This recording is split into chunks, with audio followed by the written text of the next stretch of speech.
Now this one's just a continuation of my original video on this knee replacement. I told you I'd be going through, the different things that happen to me as I go through this knee replacement and the recovery, and that's what I'm doing now. Before I start, I want to reiterate, I really don't know anything about this. I'm just a layman. I don't know anything special about it. All I'm going to do is relate things that happened to me and my reactions to them and so on. So I kind of left it off before that I was going into the operation. And I kind of want to explain some of the things that went on there.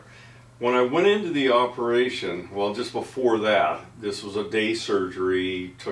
I got in there at 9:30 and I didn't leave until about 6 o'clock, so it was pretty long operation. The operation wasn't that long, but the prep was. I was under general anesthesia, and they also did something that's called a block on my upper thigh, and that was an injection that was given to me on the leg. It was on the left leg, and that injection gave some pain relief after the operation was over, and I'll talk a little bit more on that a little later. But these operations are like anything, you probably don't want to know. I mean, they have to spread a lot of things apart. They got to get tendons and muscles out of the way so that they can do their work, and of course they've got to cut off the surface of the bones and replace it with the metal parts. This one was actually two parts. One was the top part that went on the tibia. I think I got it right. And it's just kind of a rounded sort of thing, and then there's a pad that goes on the bottom that is metallic, but it's got a plastic insert on it that the top piece rides on.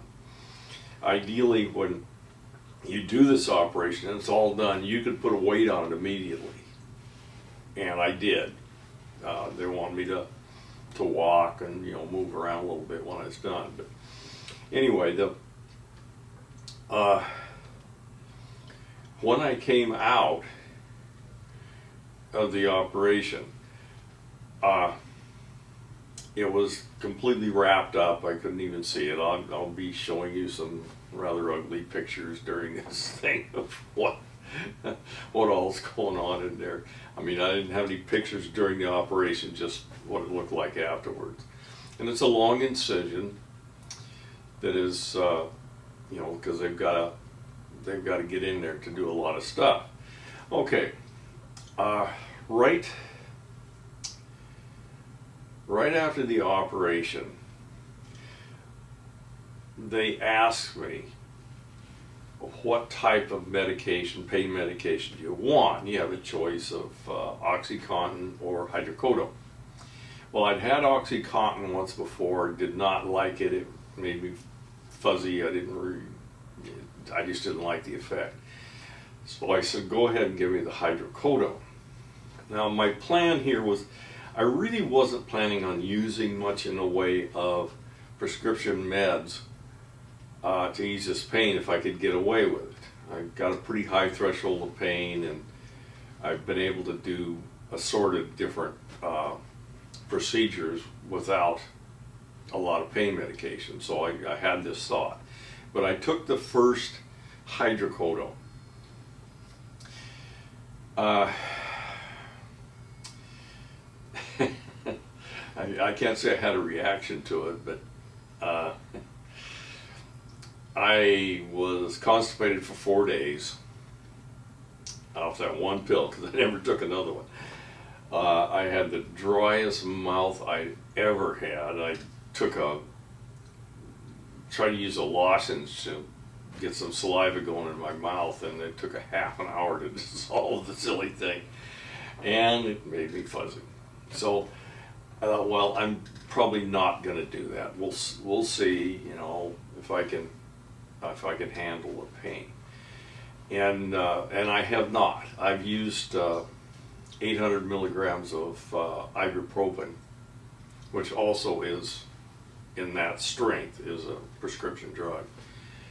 But I've been able to take the edge off the pain with that ibuprofen, and that's what I've continued to use. And it worked for me. I'm not saying for somebody else it would work, because that's not necessarily true. But this is what I did. Okay, the first day afterwards, you know, I kind of jump in. I want to start, you know, moving around so I can get this done. And it wasn't too bad. The first day was, you know, first day after the surgery wasn't too bad. The second day was pretty bad. What I didn't really realize is that block they gave me in my thigh was going to last up to 24 hours. So I overdid it the day after, and the day after that I paid for that, so I had to back up a little bit. And I started using it. Where was I at on pain? For the most part, I didn't have a lot of pain when I kept the knee up. You know, I get in a nice little chair like this and flip out the thing and put a couple of pillows on it, and I was in pretty good shape. I would start doing the exercises. There's all sorts of range of motion exercises. I'm not going to try to go into all those in this, but I would start doing these range of motion exercises as I could, and as many as I could. And sometimes it would be a little tough the next day, but I was gaining every day. Nighttime, sleep was kind of tough at first. There's a feeling in the knee, there's a surface sort of pain, not a deep pain, but kind of a surface pain that was hard to live with. And I pretty much had to make sure I took the ibuprofen at night. Now, I was taking ibuprofen 4 times a day. So every 6 hours I was pretty much taking it. As time started going by, now right now I'm at 3.5 weeks. But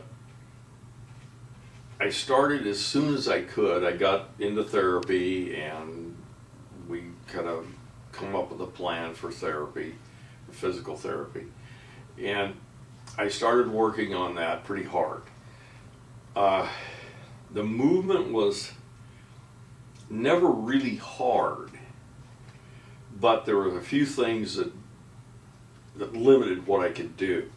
One thing, I didn't realize it, but they give you a tourniquet. They put a tourniquet on. The tourniquet, it made my whole thigh just turn black. And it felt like I had this really bad pulled muscle. So when I moved certain ways, almost anyway, that gave me a lot of pain and was limiting what I could do. Okay, so that faded away after about 2 weeks, although I still have a little bit. I'm 3.5 weeks, have a little bit. Let's talk about range of motion. This was something that was concerning me. I wanted to get as much range of motion as I could. And so I worked on the range of motion exercises. You're moving, you're trying to flatten your leg out, and then you're trying to pull it back up. And you can't go too far because it's going to be counterproductive if you do. It's just going to knock you for a loop. So what I did, I worked on them every day as much as I could. And after about 2.5 weeks, my range of motion was 0 for straightening out the leg, I was right at 0, so I was doing fine there. And I was at about 122 degrees when I pulled the leg up tight like this. Okay. I haven't gotten a lot better than that since then. The swelling, the swelling's always going to be there. It's probably going to be there for months. But the swelling does limit how far you can go. I do push it every day, and hopefully I'll be able to gain on it. The last week or so I haven't been able to gain much on it. But my therapist tells me, and I had a 2-week appointment with the doctor too. He said my range of motion was absolutely great. I was doing fine, no problem at all. The therapist says I'm way ahead of most people on this. And it's mostly because I work at it really, really hard. Doesn't mean everybody should be able to do this, because there's other limitations that people have that limit what they can do. I was extremely active up until a few years ago. I climbed mountains, and I do walks and stuff a lot, and there's a lot of just ladder climbing and the like that I do, and of course I was limited in that by the knee. It wasn't doing it so well. So where I'm at right now, I can walk, and I walk every day, 3/4 of a mile to 1.25 miles. I'll probably be increasing that pretty soon. I'm not sure it's a good idea quite yet. And of course I do my exercises, and we're upgrading the exercises every week or so, adding a little bit more to it, and trying to strengthen, because I've lost strength in that left leg. You put it up on pillows and you sit there for a few hours and you just start losing the muscle on it. And so you've got to actively jump in there and get that. So where I'm at right now, I can walk up and down stairs normally. I can do my walks. Sometimes I get pain in my walks. There's some nifty little pains that come right in here. Sometimes they're real sharp pains, sometimes they're not so sharp, and sometimes they do it even when you're not moving. There's just little pulses in there occasionally that happen. Hopefully those are going to fade away as the time goes on. I've got, I think it's 2 or 2.5 weeks, maybe 3 weeks, and I'll have my final pre-op or post-op with the doc, and we'll decide where I'm at from there. But it looks like the recovery is going to be okay. It would have been much better if I'd never had to do it. And as I told you in the first one, don't squat in front of the furnaces, guys. It's really tough on your knee. And even though I climbed mountains and stuff like that, the thing that was hardest on the knee was the squatting. So anyway, this is where I'm at.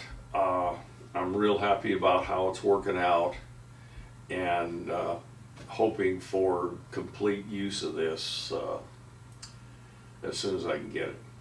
Okay, I'll do another one on this probably maybe before the final post-op. But this is how it is right now. I'm pretty happy. It's looking good.